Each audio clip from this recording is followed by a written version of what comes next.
In the first place, I wish to lay before you a particular, plain statement, touching the living bulk of this Leviathan, whose skeleton we are briefly to exhibit. Such a statement may prove useful here.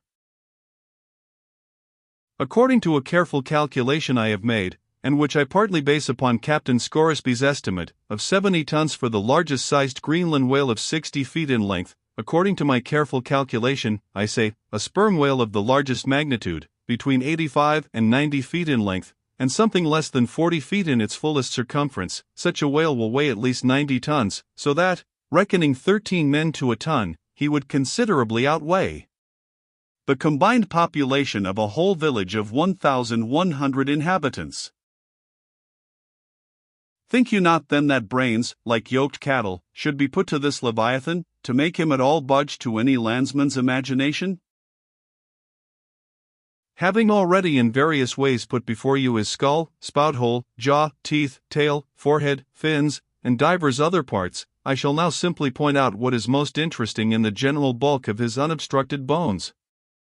But as the colossal skull embraces so very large a proportion of the entire extent of the skeleton, as it is by far the most complicated part, and as nothing is to be repeated concerning it in this chapter, you must not fail to carry it in your mind, or under your arm, as we proceed, otherwise you will not gain a complete notion of the general structure we are about to view.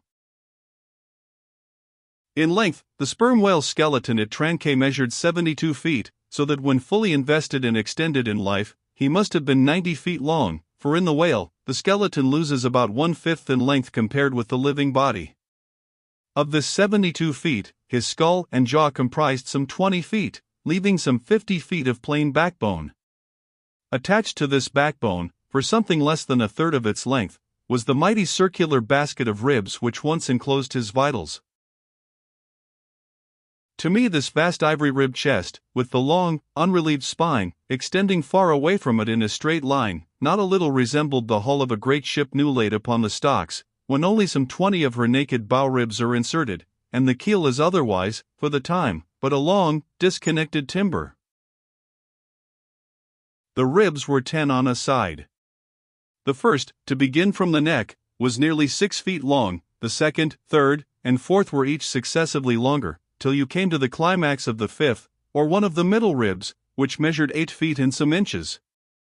From that part, the remaining ribs diminished, till the 10th and last only spanned 5 feet and some inches. In general thickness, they all bore a seemly correspondence to their length. The middle ribs were the most arched. In some of the arsacides they are used for beams whereon to lay footpath bridges over small streams.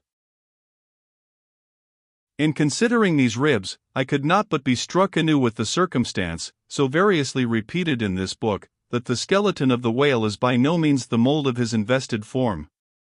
The largest of the Trankay ribs, one of the middle ones, occupied that part of the fish which, in life, is greatest in depth. Now, the greatest depth of the invested body of this particular whale must have been at least 16 feet, whereas, the corresponding rib measured but little more than 8 feet. So that this rib only conveyed half of the true notion of the living magnitude of that part. Besides, for some way, where I now saw but a naked spine, all that had been once wrapped round with tons of added bulk in flesh, muscle, blood, and bowels.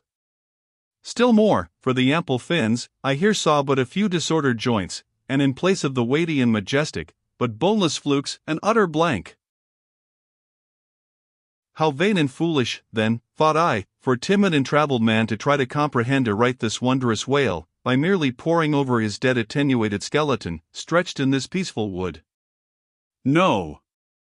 Only in the heart of quickest perils, only when within the eddyings of his angry flukes, only on the profound unbounded sea, can the fully invested whale be truly and livingly found out. But the spine. For that, the best way we can consider it is, with a crane, to pile its bones high up on end. No speedy enterprise. But now it's done, it looks much like Pompey's pillar. There are 40 and odd vertebrae in all, which in the skeleton are not locked together. They mostly lie like the great knobbed blocks on a Gothic spire, forming solid courses of heavy masonry. The largest, a middle one, is in width something less than 3 feet, and in depth more than 4. The smallest, where the spine tapers away into the tail, is only 2 inches in width, and looks something like a white billiard ball. I was told that there were still smaller ones, but they had been lost by some little cannibal urchins, the priest's children, who had stolen them to play marbles with. Thus we see how that the spine of even the hugest of living things tapers off at last into simple child's play.